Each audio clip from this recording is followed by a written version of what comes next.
Who are Britain's 2026 rioters? Meet the faces.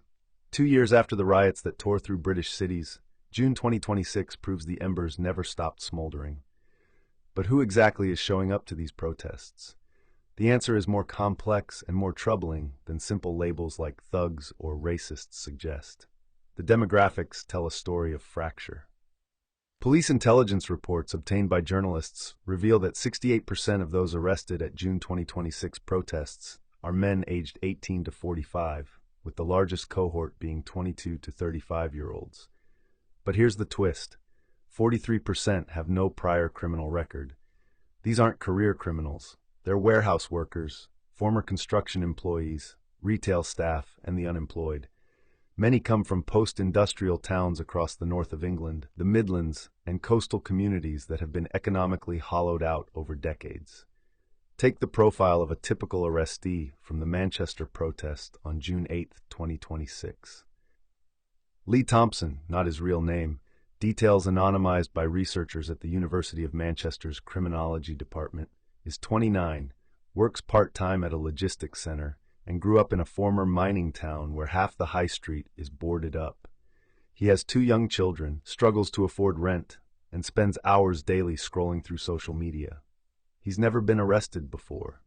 His pathway to radicalization? A Facebook algorithm that gradually fed him increasingly extreme content after he liked a post about knife crime statistics.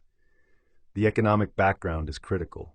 Research by the Joseph Rowntree Foundation analyzing arrested protesters' postcodes shows 71% come from areas in the bottom 40% of the UK's index of multiple deprivation. These are communities where manufacturing jobs disappeared, where austerity cut youth services, and community centers, where the last bank branch closed years ago.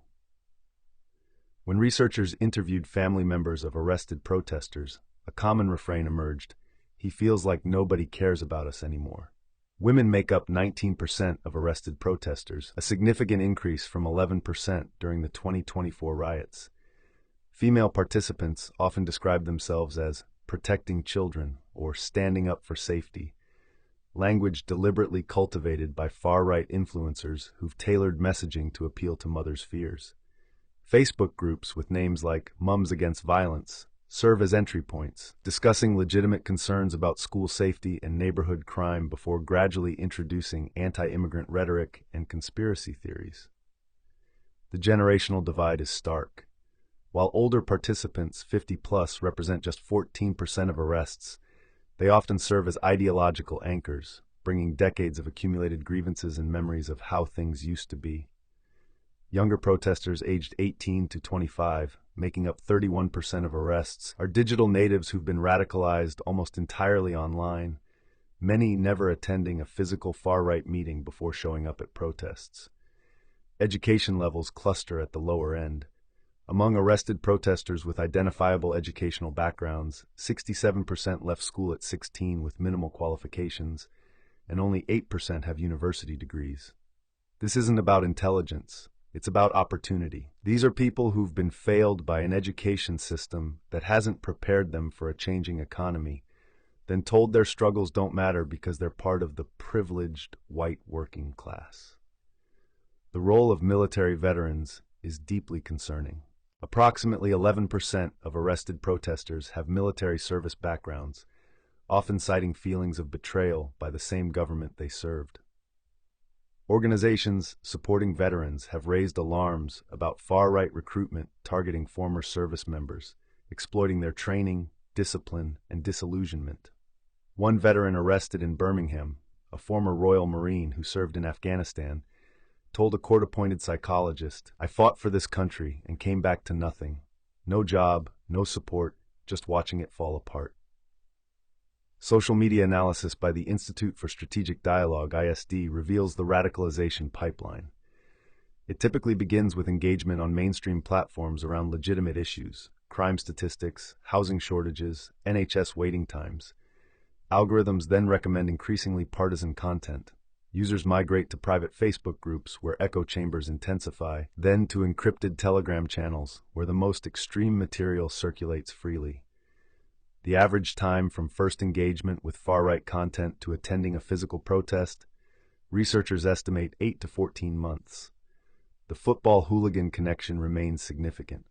Roughly 23% of arrested protesters have documented links to football firms, organized supporter groups with histories of violence. These groups provide existing organizational structures and cultures of loyalty that far-right movements exploit. Police intelligence notes that firms from different cities, traditionally rivals, are now coordinating through shared far-right ideology, representing an unprecedented alliance. Suburban and rural protesters are the sleeper demographic.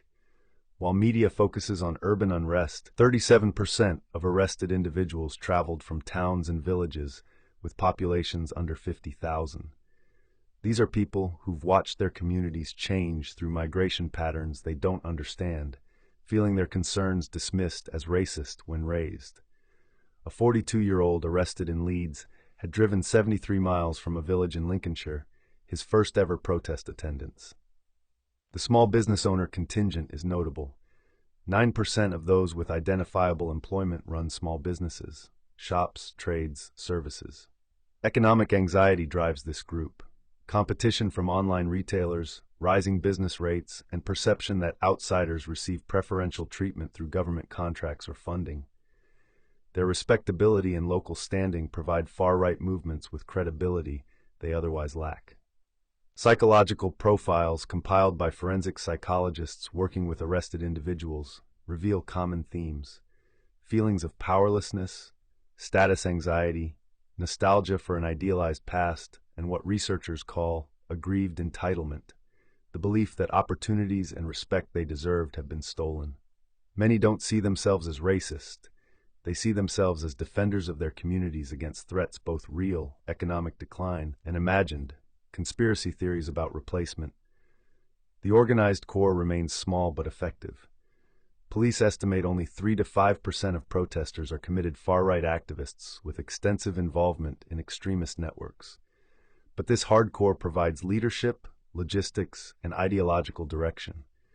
They're media savvy, understand legal boundaries, and deliberately recruit from the larger pool of disaffected individuals who show up at protests. One leaked strategy document instructs organizers to identify the angriest faces in the crowd and get their contact details.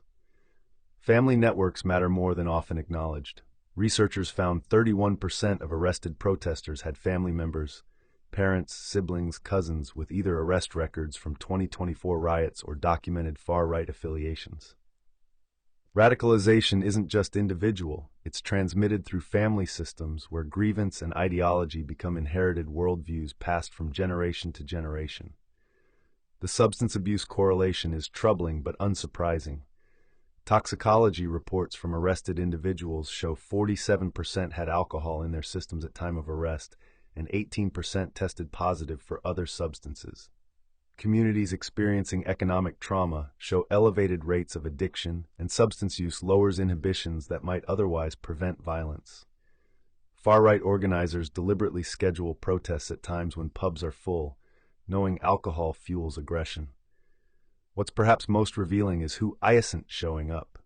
Despite far-right rhetoric claiming to represent ordinary working people, actual trade union members are virtually absent from arrests. Communities with strong civic institutions, active churches, community centers, residents, associations produce far fewer protesters than comparable areas lacking such structures. Social capital, it turns out, is the best vaccine against radicalization. The driving force isn't ideology in a traditional sense. Most protesters couldn't articulate a coherent political philosophy if asked. It's emotion, rage at feeling left behind, fear of change they can't control, and the intoxicating promise that someone finally validates their anger. Far-right movements don't offer complex policy solutions. They offer simple villains to blame and the cathartic release of collective rage. Counterterrorism experts note a concerning trend. The barrier between online extremism and physical violence is eroding. Individuals who once confined radical views to internet forums are increasingly willing to act. The anonymity and echo chambers of social media create a sense that everyone thinks like they do, normalizing extremism and providing courage through perceived mass support. The class dimension cannot be ignored. When working-class communities express economic anxiety through strikes or union organizing, they're told to accept market realities. When they express it through far-right protests, they're called thugs and racists. Both responses miss the point. These are people screaming that they're drowning, and nobody with power is throwing a rope. The far right throws a brick instead and says, "Throw this at the people who pushed you in." It's a lie, but at least it's a response.